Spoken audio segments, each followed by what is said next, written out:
The universe was quiet, too quiet. For millions of years, different alien civilizations had been watching the stars, scanning for new life, new dangers, or old enemies. Space was cold and cruel, but it had rules, unwritten ones.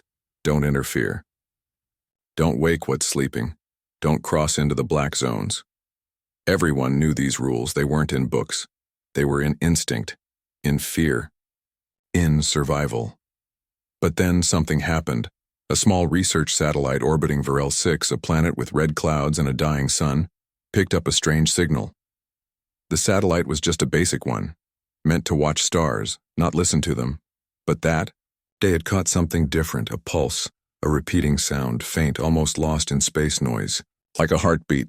1, 2, 1, 2, over and over. It didn't sound natural, and it definitely didn't belong to Varel 6. Back at the orbital observatory station, a Zalari scientist named Mevin was running normal diagnostics.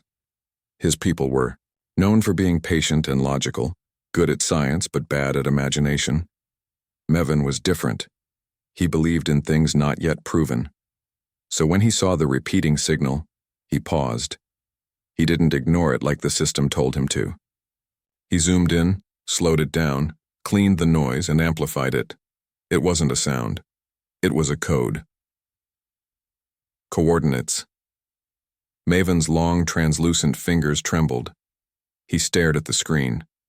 The numbers pointed to a location beyond the neutral expanse, a dead region of space where no star systems existed, no trade routes passed, and no explorers returned. It was a void. Even pirates didn't go there. He submitted his findings to the Council of Outer Systems. Normally, it would take weeks to hear back, but this time, the response came in hours. Not from some mid-level bureaucrat. From the High Council itself. The signal had triggered something. Old data. A forgotten protocol. Operation Black Echo. Mevin was summoned immediately. Inside the Council's main chamber, deep inside a golden station orbiting a neutron star, beings from dozens of species sat in silence, all watching Mevin. Behind them, old war banners hung like ghosts from past conflicts. The last time the Council met at full quorum was during the AI uprising 100 years ago. But this felt bigger. Maven explained what he found. The signal, the coordinates, the pattern. A Varnak warrior whose body was half metal and half bone grunted. "It's a trap." An Eltari diplomat floating in a gravity pod replied, "Or a call for help." The oldest member of the Council, a gray-skinned entity with a voice like cracking glass, simply said, "It matches something we haven't heard in 800 years. "What is it?" Mevin asked. The room fell silent. Then the High Speaker stood. Her eyes glowed blue. "We believe it's human." The word hit the air like a hammer. Human. The species that was supposed to be extinct. The species that had vanished centuries ago after burning through half the galaxy with terrifying speed and power. They weren't defeated. They weren't wiped out. They just disappeared, left no trace, as if they'd never existed, except for stories. Stories of a planet called Earth.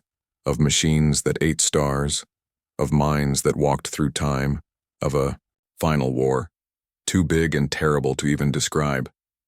Some thought humans had destroyed themselves. Others believed they had gone somewhere else, beyond space. Now, after all these years, a signal, a location, possibly a message. The Council acted quickly. A stealth probe was launched from a hidden base near the edge of the expanse. It was small, fast, and designed to go unnoticed. It took only 3 days to reach the coordinates, and what it found made the Council stop breathing. A ship. No, not a ship. A fortress, floating alone in deep space, blacker than the void, with no engines visible, no lights, no movement. But it was massive. Longer than the orbit of some moons. Its surface was sharp, clean, and geometric, impossible angles, like it was carved from mathematics itself. It looked ancient and new at the same time. It wasn't broadcasting anything, no distress signal, No welcome. Just silence. The probe circled it, scanning from all directions. But its scanners kept glitching. Some feeds just froze. Others returned impossible readings. One showed the ship was 3 kilometers long. Another said it was 3,000. One even claimed it was in 3 places at once. The council got nervous. They didn't like mysteries. The Varnak wanted to destroy it immediately. It's a weapon. We should strike first. But the Eltari and the Nebulon delegates disagreed. If it truly is human, it might not respond well to threats. That was, putting it mildly. In ancient records, long classified, there were warnings. The last time someone attacked a human warship, it triggered something called a total spectrum retaliation. The ship didn't just destroy its attacker, it erased them, deleted all records, burned every genetic memory, as if the species had never existed, just one ship, and now here was another one, or perhaps the same one. The council argued for days. Finally, they decided to send a diplomatic fleet, carefully chosen, not too aggressive, not too weak, a show of curiosity, not power. Ambassadors from 3 major races were selected. Mevin was one of them, not because he was brave, but because he had started this, and because he wanted to know the truth. The fleet moved toward the coordinates slowly. Every ship had its shields raised, but weapons powered down. Every signal they sent was peaceful. Old languages, standard codes, universal greetings. Still, the warship did not respond. As they got closer, they saw details. Tiny movement across its surface. Not machines, not lights, but patterns, like shifting armor. Or maybe skin. The ship didn't look alive, but it didn't look dead either.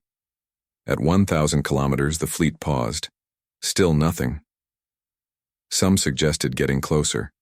Some said they should leave then without warning. The ship moved. It didn't power up. No energy surge. No heat. No visible engines. It just changed position. Instantly, it was now directly above them. Every ship's navigation system blinked in confusion. It had moved faster than light, but the laws of physics hadn't broken. They had bent. Suddenly, a transmission broke through every channel, encrypted, shielded, and private. Every ship, every system, a single message, in broken intergalactic standard. Do not follow. Earth remembers. It repeated 3 times. Then silence again. No threat, no demands, no explanation. But the message was enough. Panic spread like a virus. Ships tried to back away. Some started charging weapons. Others wanted to send more probes. The council ordered a retreat. No one wanted to be the one who made the wrong move. Maven, inside his small ambassador pod, just sat there. He stared at the black warship. It hadn't attacked. It hadn't even moved aggressively. But it had spoken. And what it said meant something deep. Something terrifying. Earth remembers. What did it remember? A war? A betrayal? A promise? Why was the ship here? Was it watching, waiting, or was it just a warning? The fleet returned, but the fear didn't. It stayed. Every race, every species now had the same question in their minds. If humanity had returned, what did that mean for the rest of the galaxy? Because the ship hadn't been found. It had allowed itself to be seen. And that was far more terrifying. After the signal, after the warning, nothing was the same. The Council of Outer Systems returned to their hidden chambers, but they were not calm. Their eyes were filled with fear, their minds heavy with confusion. A warship, human in design, had sent a message across time and stars. It had spoken only a few words. Do not follow. Earth remembers. And then silence. But silence wasn't peace. Silence was worse. It was the sound of the unknown breathing down your neck. Meetings were called across the galaxy. Emergency summits. Closed-door conferences. Not just diplomats now. Military leaders, intelligence agencies, cultural historians, even ancient seers, and mindwalkers. No one could agree on what to do. Should they chase the ship, attack it, study it, or hide from it? There were rules about first contact. Every species had written and rewritten them after hundreds of years of war, betrayal, and awkward diplomacy. But none of those protocols were made for this situation. This wasn't first contact with a new species.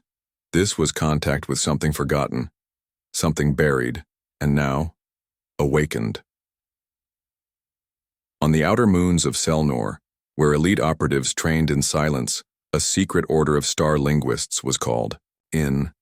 Their job: decode the message, study its tone, look for hidden meanings. But there were no secret meanings. The message had been clear, a warning, nothing more. Yet still they asked, why now? Why here? What had changed? At the Council's request, a diplomatic mission was prepared. Not just any fleet. This one was chosen with care, balanced, diverse, meant to show unity across species, strength, without aggression, curiosity without desperation. They wanted to send a message back, not with weapons, but with voices. In the center of this mission was the Zilari scientist Maven. He had been the first to hear the signal. Now, he was part of something far greater. He didn't feel like a hero. He felt like a shadow trying to understand fire. With him were others. A Varnak empath pilot named Gore, whose race could feel the emotions of others, even ships. An ambassador from Nebulan Prime, a gas-based life form that communicated through scent and vibration, floating in a crystal orb. A translator AI from the extinct Dayari civilization, rebuilt from archived memories. And finally, an old scholar named Trissan, who had spent her life reading forbidden scrolls about human history. She was nearly blind, half machine, and spoke rarely. But her mind was sharp, sharper than most. The diplomatic fleet was small but advanced. 10 ships, non-combat, unarmed. Their mission was peace. They set course for the last known location of the Warship. But when they arrived and it was gone, not destroyed, not cloaked, just gone. The stars looked normal, empty, silent again. But Gore, the empath, frowned. It was here, he said, and something stayed behind. He could feel it, a presence, not alive, not dead, watching. They spread out, scanning the region with every type of technology they had. Quantum fields, subspace echoes, dimensional distortions. Nothing worked. Until Maven had an idea. He shut down his ship's systems. All of them.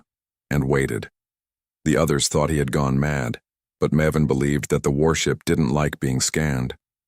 Maybe it responded only when things were quiet, like it had been before. After 5 hours of silence, a low hum began vibrating through space. Everyone froze. Then, movement.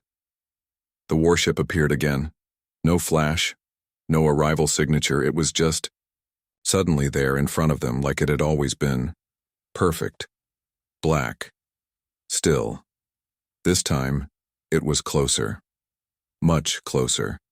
It hovered just a few kilometers away, and for the first time, they could see its details. The outer hull was made of some unknown alloy, darker than obsidian but somehow reflecting no light. Symbols were etched into its skin, not in any known language, not words, but shapes. Stories, maybe. Warnings. Trissan squinted. Her voice broke. The silence. Those aren't symbols. They're memories. Maven asked what she meant. She whispered.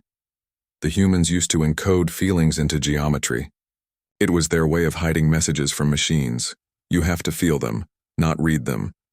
The empath Gore stepped forward. Let me try. He extended his mind toward the warship, and what he felt nearly shattered him. Terror, grief, anger, isolation, and something worse, remorse. He collapsed, shaking. His voice was a whisper. This ship, it doesn't want to be here. The others stared at the warship. It hadn't moved, but suddenly it spoke again. This vessel is not here for war.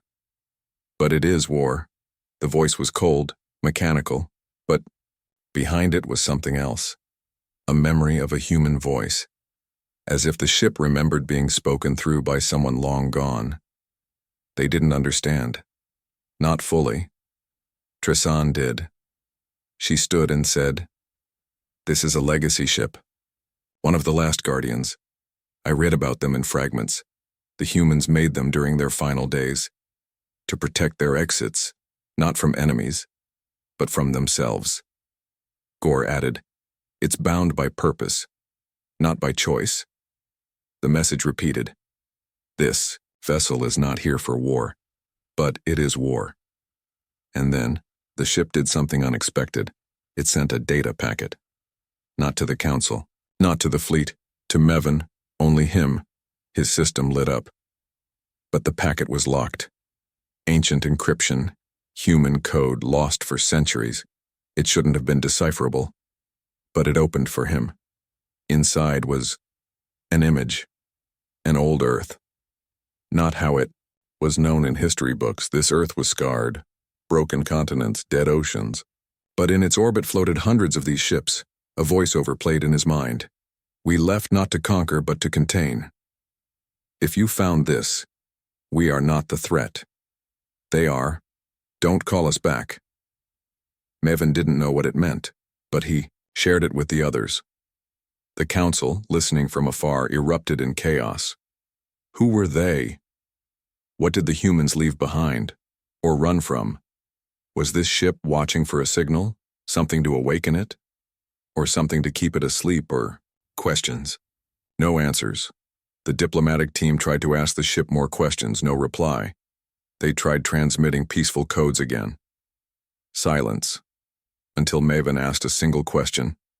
"Are you alone?" The ship responded instantly. "Not yet." Then it vanished. Not jumped. Not flew. Just erased from space, like it had never existed. The diplomatic fleet remained in place for days, waiting, hoping it would return. It never did, but others started seeing it. Whispers came from the edge worlds. Miners in asteroid belts swore they saw a black shape watching them. Merchant ships found encrypted warnings in their navigation systems, warnings that hadn't been sent by any known relay. One message kept repeating in different languages. "This vessel is observing. Stay distant. Earth remembers." The galaxy changed. Peace talks were canceled. Trade routes shifted. Armies quietly mobilized. Old warlords began sharpening their weapons again, because no one feared the ship for what it had done. They feared it for what it hadn't. No shots fired. No systems hacked. No lives taken. Yet the fear it left behind was more powerful than any battle. And Mevin, now marked, watched and followed, was no longer just a scientist. He had become something else. A messenger. The only one the warship had chosen to speak to. And deep in his soul, one question echoed louder than ever. If that ship was not the threat, then what was? After the warship vanished again, the galaxy could no longer pretend it was safe. The name of humanity, once buried in dust and forgotten languages, now burned again through every channel, every corner of the universe. Earth remembers. The message was clear, but the meaning was not. It was like hearing a knock at your door in the middle of the night from someone you thought was dead. But what made the fear worse was silence. The ship didn't come back. It didn't attack. It didn't ask for anything. It simply appeared when it wanted and then disappeared again. Every time it showed itself, it was in a new place. Above a dying moon near a forgotten battlefield. Outside an ancient ruin where machines still whispered old human prayers. And with every appearance, the message changed slightly. This vessel is observing. This vessel will not repeat the past. This vessel guards the threshold. People across the stars began to talk about it like a myth. Some called it a ghost ship, others a god. Some said it was looking for something. Others believed it was hunting. But the truth was worse. It wasn't looking for anything. It was waiting. Mevin, the Zalari scientist, had returned to his homeworld, but his life was no longer his own. The council assigned him full-time protection. Some said he had been marked by the warship. Others whispered that the humans had chosen him as their voice. Mevin didn't believe that. He didn't feel like a messenger. He felt like a candle standing in the dark, small, shaking, and not strong enough to understand what the darkness wanted. But then, something happened. The council's deep listening array, an ancient listening post buried inside a black hole's gravitational edge, picked up something unusual. Another signal, but this time not from the warship, from something else. The signal was messy, fractured, screaming with static, but inside it there was a word, over and over again.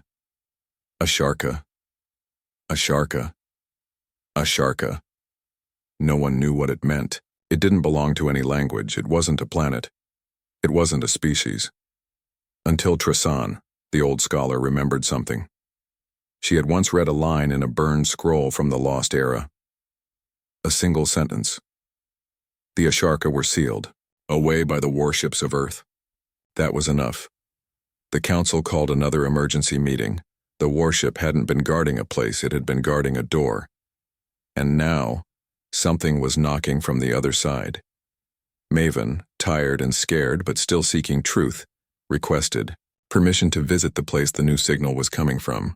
The council refused, so he went anyway. With Gore, the empath pilot, and a few loyal companions, Mevin stole a stealth vessel and followed the coordinates to a remote star system at the edge of known space. The system had no name, no planets. Just one sun, dim and flickering as if struggling to stay alive. Orbiting the sun was something unnatural. A structure, huge, hollow, and ancient. It looked like a ring, but not smooth or beautiful. It was jagged, broken in places, covered in strange roots and cables that pulsed with a faint greenish glow. No one had ever recorded such a structure. It wasn't made by any known species. It was a prison. The signal was coming from inside. The ship moved closer. Silent. Shields up but weapons off. Mevin and Gore stared at the structure. It looked like it had been built not to protect what was inside, but to keep it from escaping. Mevin whispered, "Is this what the humans locked away?" Suddenly a shape appeared in the distance, not a ship. The warship. It had returned. It floated beside the prison, unmoving, watching, and then it sent another message. "You have come too close. This system is sealed. Earth remembers the Asharka." Gore shivered. "It doesn't want us here." But Maven refused to leave. "We have to know. We need to understand what's behind that structure. What is Asharka?" No answer came. So Maven did something foolish. He sent a pulse into the structure. A scan, just a basic one, not strong, not invasive. But the moment he did it, the warship reacted. It moved, not fast, not violent. But it positioned itself directly between Maven's ship and the prison. And then, everything stopped. No lights, no sound, no signal. Time itself seemed to freeze. And then, Mevin heard a voice. Not in the ship, not in the systems, in his mind. Human, familiar, ancient. "We burned our world to stop them. We erased our names to hold the seal. We gave up everything to buy the galaxy peace. And now, you call them again?" The voice was filled with pain, anger, sacrifice, images, flooded Maven's mind. He saw a world burning, Earth, but not like the one in history records.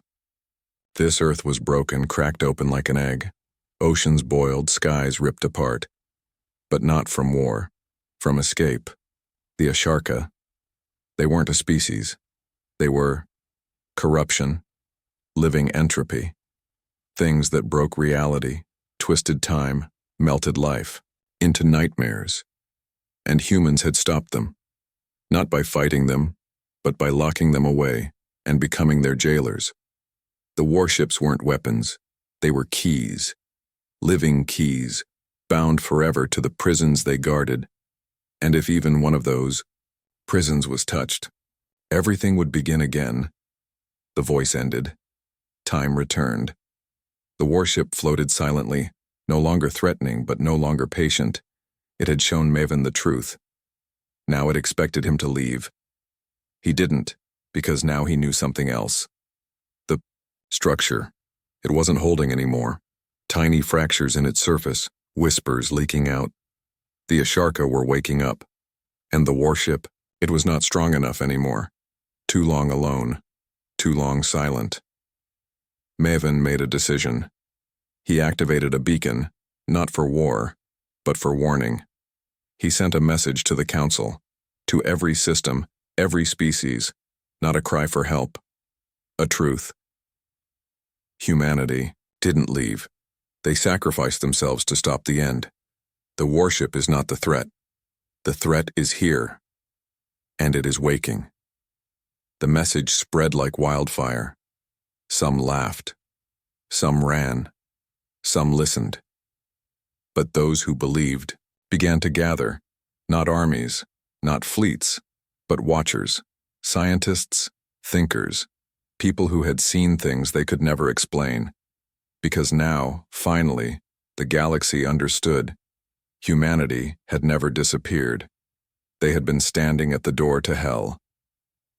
Holding, it shut, and the warship wasn't humanity's return. It was the final warning. Everything changed after Maven's message. When the truth spread, when people realized that the warship was not a threat, but a warning, the galaxy felt like it had gone cold. Quiet. Like the stars were holding their breath. Some didn't believe it, of course. They called it fear-mongering, a distraction. There is no such thing as the Asharka, they said. Humans vanished long ago. This is old legend, not real danger. But others. They saw the signs. The empty space around the ancient prison. The strange pulse patterns inside the broken ring. The slow movements of stars around it like gravity was bending the wrong way. Gore, the empath pilot, said he could feel something leaking from inside the structure. Not sound. Not energy. Something older. Like the smell of fire before the flame. Maven had returned to the Council. This time not as a scientist, but as a messenger. He didn't bring answers, only truths that no one wanted to hear. And he was not alone anymore. The warship had followed him. It now floated quietly above the neutral station orbiting Oryx 9, where thousands of leaders, thinkers, and civilians from every species had gathered. No weapons, no threats, just watching. Its black surface still cold, still marked with those strange human shapes, memories etched into metal. At first, people feared it. Every time someone looked out the window and saw it hanging there unmoving, it felt like they were being judged by a ghost. But then something strange happened. The warship began to respond, not with words, but with light. Simple flickers across its hull. Like Morse code, only no one could understand it. Trissan, the old scholar, sat for days watching it. Then she spoke. It's not language. It's feeling. The ship is afraid. The word hit the room like thunder. Afraid? Of what? The answer came from Maven. It's afraid it's not enough anymore. It can feel the seal weakening. It's been alone for too long. It's trying to tell us, we're running out of time. A decision had to be made. The Council of Outer Systems, for the first time in centuries, allowed an emergency vote, broadcast live across the galaxy. Should they send a team inside the prison? Should they attempt to repair the seal? Or should they do nothing and hope the warship could still hold? The vote was not easy. Some argued that interfering could break the seal. Others believed that the prison was already broken and doing nothing was worse. But then came the final voice. From a human. No one had expected it. She didn't arrive on a ship. She didn't come through a gate. She just appeared on the edge of Oryx 9's station. No records, no life signs, no history. She looked like a human, but something about her felt off, like time itself was wrapped around her skin. Her name was Alara, and she said one sentence, "I am the last echo of Earth." The seal is breaking, and if you don't help now, not even the warships can stop what comes. The council froze. No one spoke for almost 10 minutes. Then Mevin asked her, "Are you real?" She smiled. "As real as the fear in your blood." The vote changed. After that, the council agreed. A team would go, not to fight, not to explore, but to fix what was dying. Mevin led the mission. Gore came too, and Alara, the last echo, guided them. They traveled to the prison again, the massive broken ring around. The dying sun, but this time, the warship didn't block their path. It opened the way.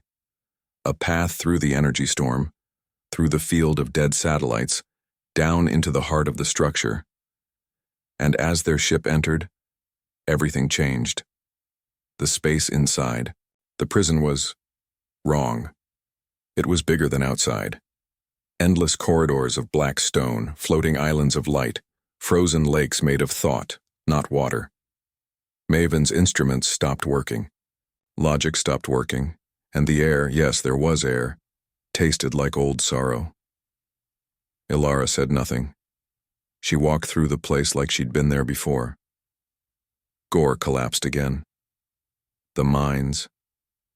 "There are too many mines here," he whispered. "But they're not awake, they're dreaming, and something is trying to wake them." They reached the core of the prison, a sphere, suspended in light, cracked, barely holding, and inside it, something was moving, a shape, not alive, not dead, twisting through colors, through ideas. Every time Mevin looked at it, he forgot who he was for a second. That was the Asharka, not a species, not a god, a pattern, a logic virus, a piece of reality that refused to obey the rules of creation. Alara stepped forward, her voice no longer human. Once Earth found this in the space between dimensions. It came from the dark before light, and when it touched our world, we were given two choices: destroy everything or trap it forever. We chose the second. She touched the sphere. The crack hissed, glowing with red. "It remembers us," she said softly. "It hates us for what we did." Maven asked the question he feared the most. "Can we fix it?" Ilara nodded. "Yes, but it will cost you something." He didn't ask what. He already knew. The prison didn't need technology. It didn't run on machines. It ran on memory, on sacrifice. That's why the warships were alive, because living, things remember pain better than metal ever could. The seal had weakened because Earth was gone, and now, new memory was needed. New will? Maven turned to Gore. "We have to bind it again." Gore nodded, but his eyes were wet. "Do you know what that means?" "Yes," Maven said. "One of us won't leave." They stepped into the light. Together, Ilara sang not with words but with tones that echoed across the corridors. The prison began to respond, its walls shaking, lights sparking, gravity shifting. The sphere opened, just slightly, enough to pull, enough to choose. The Asharka twisted toward them. It didn't speak, it invited. Maven stepped forward. It reached. For him, but Gore moved faster. He pushed Mevin aside. "I can feel more," he said. "Let it take me." Before Maven could stop him, the light swallowed Gore whole. The sphere closed again. The crack sealed. The prison stabilized, and Gore was gone. Forever. Outside, the warship sang. One long, deep note, sad and proud. And then it moved away from the station for the first time in months. It turned and pointed its front toward the stars, toward others. The galaxy realized something then. That prison was only one of many, and that warship was only one of several keys. If one had cracked, maybe others were close to breaking too. And now, humanity, silent, for centuries, was beginning to awaken.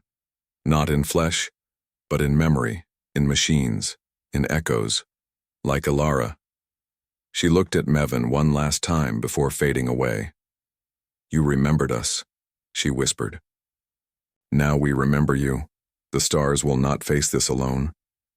And she was gone. Maven returned to Oryx 9 alone, changed. He no longer feared the warship, because now he understood it. It was not a weapon. It was a promise. One built from ashes, held together by sacrifice, and lit by the memory of a world that chose to die, so others could live. After the prison was sealed again and Gore gave his life to restore it, things did not return to normal. Silence fell over the galaxy once more, but this time it wasn't peaceful. It was heavy, like everyone was holding their breath, waiting for something they couldn't see to happen. The warship didn't disappear like before. It remained in orbit, motionless. Its lights dim. It had done its part, for now. But Maven could feel something was changing, not just inside himself, but across the stars. He had seen too much, lost too much. Gore's sacrifice echoed in his dreams. Sometimes he'd wake up gasping, hearing Gore's last words in his mind. "Let it take me." Those words meant more now than they ever had, because Maven knew. The seal wasn't permanent. It had only bought time. Ilara's last message stayed, with him too. The stars will not face this alone. That wasn't a comfort, it was a warning. There were more prisons, more seals, and maybe not all of them were holding. The Council, now fully awakened to the threat, ordered a search across known space. Ancient ruins, black holes, shattered moons, dead stars. Everything was investigated. At first, they found nothing. No more signs of the Asharka. No more warships, until something happened on the planet Nix 11. It was a research world, peaceful, mostly robotic. It hadn't sent any distress signals. It just went dark. Completely. All communications stopped. All ships that tried to reach it vanished. And then, after a week of silence, a message came from the Nix 11 system. Not from any person, not from any machine, just 4 words, sent on every channel. "The lock has broken." Panic spread. This was it. Another prison, already failing. Council begged the warship to move, to go, but it didn't respond. It just floated quietly, its hull cold, its lights faded. Maven feared the truth, that the warship was dying, too long alone, too much memory. It had given all it could, and it could not go further. So Maven made a decision. He would go. Not to fight, but to understand. He boarded a new kind of ship, one, built in silence, guided by human design recovered from ancient ruins, a fusion of alien tech and Earth's forgotten memory. They named it Vigil. It wasn't a warship, it was a vessel of remembrance. Inside it were fragments of human language, symbols, old Earth music, dreams stored in quantum memory. And in its heart, a core powered by Gore's final neural imprint, his last thoughts saved by the prison, now part of this new machine. The moment the ship launched, the warship stirred. It turned slightly, just a little, like it was watching its child fly away. Maven took with him a crew Small trusted, Trissan the old scholar, a Zalari pilot named Rin, and a strange quiet child named Cyan, who had begun dreaming of stars that didn't exist. The Council didn't understand her, but Maven did. She had been touched by the Asharka, and lived. She wasn't infected. She was linked. Maybe she could help. They reached Nix 11's edge and stopped. The planet was still there, whole, spinning quietly. But it was wrong. Its colors had shifted. Its oceans weren't water anymore. The clouds didn't move. Time itself around the planet moved strangely, like a loop repeating endlessly. Ships that entered never returned. Until now. Vigil was different. It belonged to the memory of Earth and the Asharka. Remembered Earth, So they let Vigil pass down to the surface. What they found was terrifying. The people were frozen in place. Not dead, not alive, trapped in single moments. Laughing, screaming, sleeping. Some were walking in circles. Some stood still, their mouths open like they were about to speak but forgot how. Reality was broken here. It was infected. Mevin stepped carefully through the city with Cyan. The girl was calm, too calm. "They're dreaming," she said. "They don't know they're trapped." "Can we free them?" Mevin asked. She shook her head. "Only if we close the door." "What door?" "The one that opened under the sky." Mevin looked up and saw it. A crack. Not in space. In meaning. Like a tear in the idea of the world. Through it, he saw things that didn't belong. Rivers flowing upwards, stars with eyes, children made of stone singing backwards. This was the Asharka's influence. Not direct, not forceful. Contagious. Cyan pointed toward the center of the planet. "There's a heart," she whispered, "like in the other prison." So they followed her. Through time loops, through memories that weren't their own, until they reached it. A structure deep beneath the crust. But it wasn't broken. It was opened from inside. This prison hadn't decayed. Someone had unlocked it. And now, something was escaping. Not a monster. Not a fleet. But wrongness. Every second they stayed, Maven felt less real. His voice echoed before he spoke. His name sounded like it belonged to someone else. Sane stood before the core and began to sing, just like Alara had done, but she didn't know the song. So Maven helped. He didn't remember the words, but he remembered the feelings. Of Gore's sacrifice, of Earth's final scream, of the warship's silent grief. They sang together. The prison responded. Light bloomed from the cracks, and then it began to close. Slowly, fighting them, like the Asharka were trying to stay. But San shouted, "No!" Her voice was small, but filled with something no force could copy. Hope. The crack in the sky shuddered, and then closed. The people froze in time, began to blink, to move, to breathe. The city remembered itself.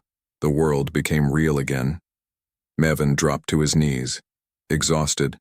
San smiled faintly. "You did it," he whispered.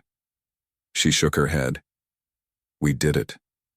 When they returned to space, the warship had moved, just slightly closer, and this time it opened. A doorway in its side. No weapons. Just light. Maven knew what it meant. Earth was speaking again, but not with voices. With invitation. Across the stars, people began reporting dreams, of oceans on fire, of ships made of memory, of voices singing. From the edge of reality, the Asharka were not gone. They were simply pushed back, and more prisons might be weakening. But now the galaxy had a chance. Because Earth had given them the tools, memory, sacrifice, and unity. Maven stood at the edge of the warship's light and whispered one final truth. "You were never monsters. You were protectors. And now, we'll stand with you." The ship responded with one soft sound, like a heartbeat, or a thank you. It began to move again, slowly, toward the unknown parts of the galaxy. Looking for other doors, and behind it, other ships began to follow. Not warships, not armies, but guardians, and, in the center of them all was Cyan, the girl who touched the Asharka, and gave them hope. The warship had not been the end. It had been the beginning, a reminder that even in the face of cosmic fear, the greatest power was not weapons or strength, but the memory of those who gave everything, so others could choose to stand. And now finally, across the stars, humanity's silence had been broken. Not by war, but by remembering.